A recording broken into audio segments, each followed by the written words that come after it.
It is 9 p.m., March 18, 1984. Nishinomiya, Japan. Katsuhisa Izaki is taking a bath. The house is quiet. His wife and children are in the other room.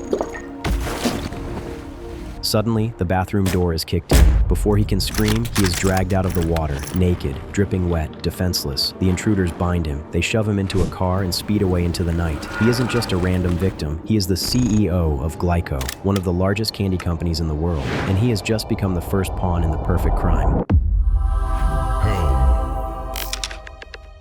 To understand the terror that followed, you have to understand the scale. Glico is to Japan what Hershey is to America.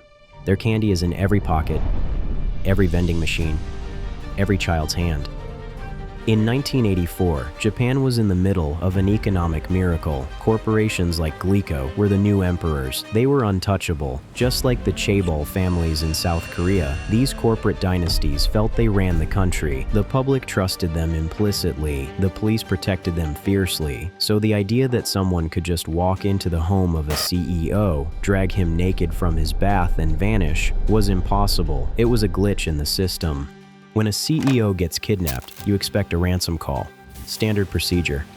But this wasn't a standard kidnapping. Usually the script is simple. The bad guys ask for billions of yen. The company pays. The police chase the money. However, in this case, the silence was louder than the sirens. There was no negotiation. There was no panic from the kidnappers. It was cold, calculated. The police would later describe it as an operation run with the precision of a Fortune 500 company. The kidnappers didn't just want money. They wanted to watch the world burn. They called themselves the Monster with 21 Faces, and they were just getting started. 3 days later, Izaki escapes. He manages to slip his ropes and run to a railway yard. The police breathe a sigh of relief. The hostage is safe. The crisis is over.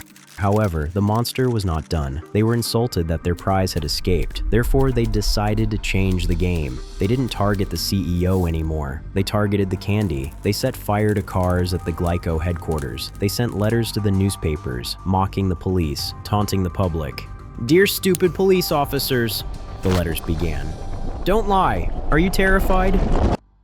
Then, the threat escalated. May 10th, the monster announces they have poisoned packages of Glico candy with cyanide, and they have placed them somewhere on random shelves in random stores across the entire country. Panic takes hold. Glico pulls every product from every shelf in Japan. Millions of dollars in stock destroyed overnight. The company's stock price collapses. Production lines stop. 1,000 workers are laid off. The monster didn't need to kill a single person to destroy the company.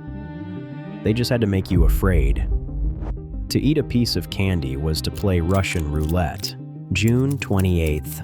The heat in Osaka is suffocating. The monster has demanded a money drop, 50 million yen. The instructions are specific. The money is to be thrown from a moving train on the Meishin Expressway at a precise mile marker. This is the moment the police have been waiting for. They don't just have a drop team, they have an army. Undercover officers are disguised as commuters, conductors, and even lovers sleeping on each other's shoulders. They are watching every door, every window. Then, they see him, a man standing by the door. He is well built, his hair is short and permed, but it's his eyes that stop the officers cold.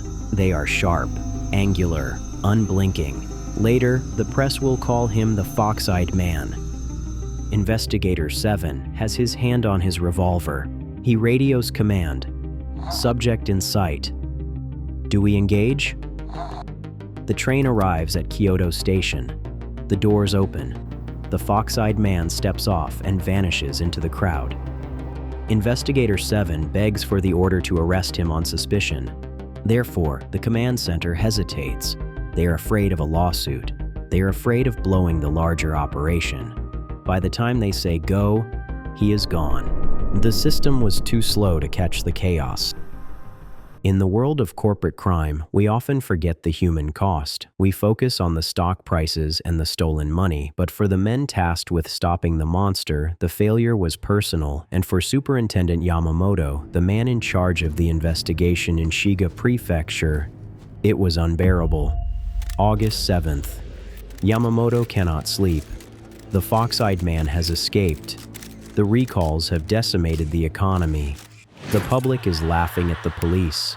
The pressure breaks him. He walks into his garden. He pours kerosene over his body, and he lights a match. A real human life, lost to a game played by phantoms.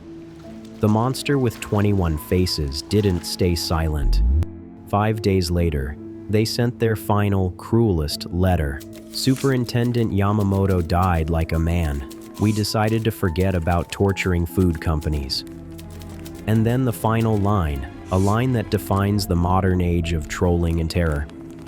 We are bad guys. That means we have more to do other than bullying companies.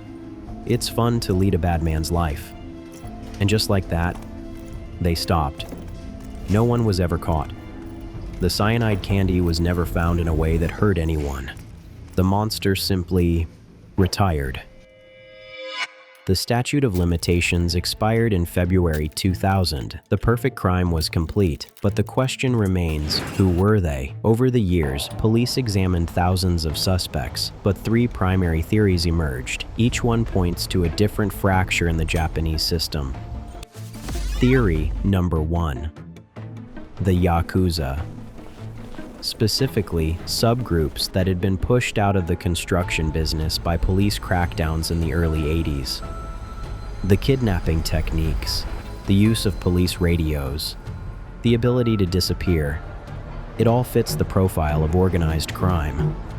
However, organized crime usually operates on fear and respect. The monster with 21 faces operated on humor and mockery. Yakuza want credit for their power. These criminals seem to want to expose the lack of power in the system. Therefore, many investigators look to theory number 2, the market manipulators. This is the follow the money theory. Every time the monster sent a letter, Glico's stock price crashed. Every time they stayed silent, it recovered. Just before the poison candy announcement, massive short positions were opened against Glico stock. But this implies something even darker. It implies that the monster wasn't a group of radicals, but a group of cold-blooded capitalists who realized that terror was a more efficient way to manipulate the market than innovation. But the third theory is the most terrifying of all. Theory number 3. The insider. The monster knew details that only the investigation team knew. They knew exactly when the police shift changes happened. They knew which encrypted frequencies to monitor. This leads to the chilling conclusion that the monster wasn't running from the police. They were part of the police, a disgruntled faction within the law enforcement system itself, using their knowledge to humiliate their superiors and expose the incompetence of the hierarchy. It explains why the fox-eyed man was never caught, because he knew the playbook better than the people chasing him. We will likely never know the truth.